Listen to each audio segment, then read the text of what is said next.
একটু?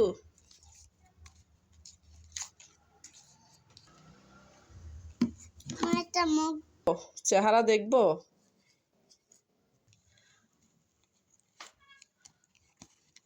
মাশাআল্লাহ, লবণ চিনি চচ দিয়ে কামরাঙ্গা মাখা, অনেক টেস্টি। কে মাখে? আমার আম্মা। এটা কে মাখে? দেখি দেখি দেখি। এ বছরটা ধন্য হয়ে গেল। একটু টেস্ট করে দেখেন তো কেমন।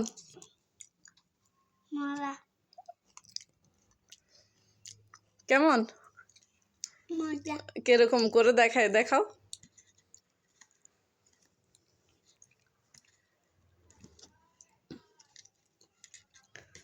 অনেক মজা, সিরিয়াস।